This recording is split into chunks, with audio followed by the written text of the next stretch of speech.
I saw the horizon go by the window on an odd angle, and then we were slammed onto the floor. I was laying there with my arms under me and my head down, and I couldn't even lift my head.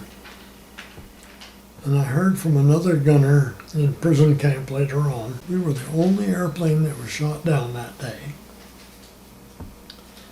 And we had pitched into a near vertical dive and spin. Blew up, exploded. Of course, I don't know when I lost consciousness. I remember clearly I was trying to get up and couldn't do it. And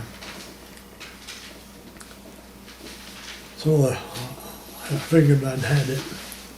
I woke up, it was quiet, just almost deadly quiet, very strange, gray.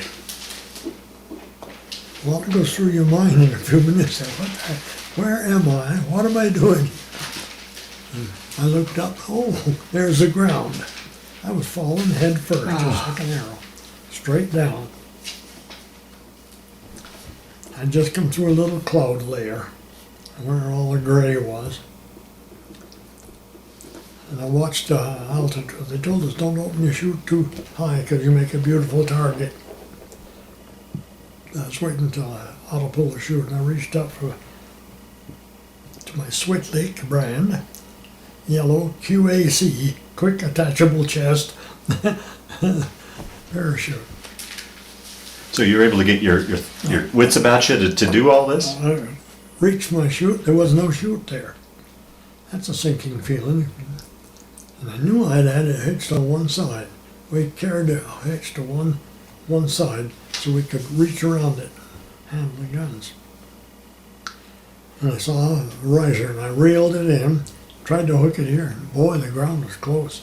So I held a carrying strap and popped a ripcord. Parachutes can open just leisurely, blossom. Mine didn't. It opened with a bang, just bang like that. And boy, it felt like I run into something. I flipped around, and I've got another goofy sight that lives with me. 2 flying boots, they're fur-lined flying boots, sitting perfectly aligned, side by side, in the middle of nowhere. Oh. Blew your boots right off you? It snapped me right out of my boots. But I was getting awful close to the ground. I opened out upside down like that, started me swinging.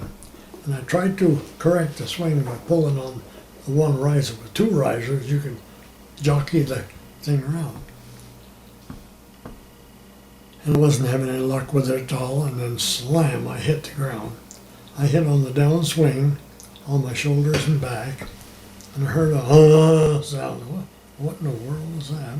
And then I started to get up, and I heard a zzz, bullet going by my head. Oh, boy. So I knew I was not in a good place. I just turned, they had a box on the front of the quick attachable chest. You turned the box, slapped it, and shed the whole harness. I dumped the harness and went out of there, and I was sinking to my ankles in mud. That's probably the dumb luck that saved me, landing in the mud. And so I got out on some fir trees and inventoried my flying coveralls. Figured how to go to get to Russia, the quickest friendly people. Went through there in broad daylight. Come to it, I don't know why they existed all over in the woods, and big mounds of dirt. Instead of going around it like a sensible person, I started right over the top of it. And just as I got up to the top, I looked up and I saw this little boy bringing up a 12-gauge shotgun. I know about them from childhood. Yeah. Dropped on my belly and slid back down the thing. And I heard a sound behind me, and I looked back.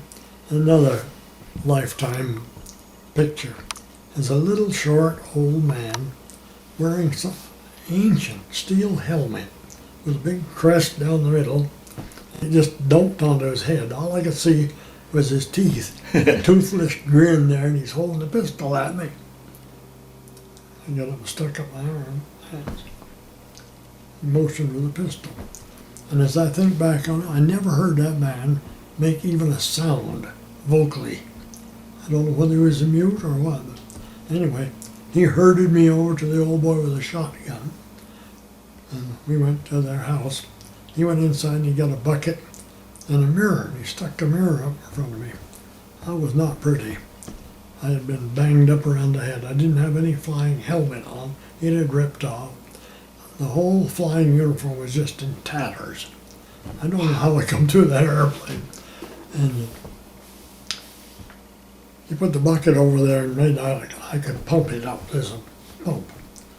I didn't have steam enough to get any water out of that pump. And he just pushed me to one side. He knew he had pretty much of a wimp there, I guess.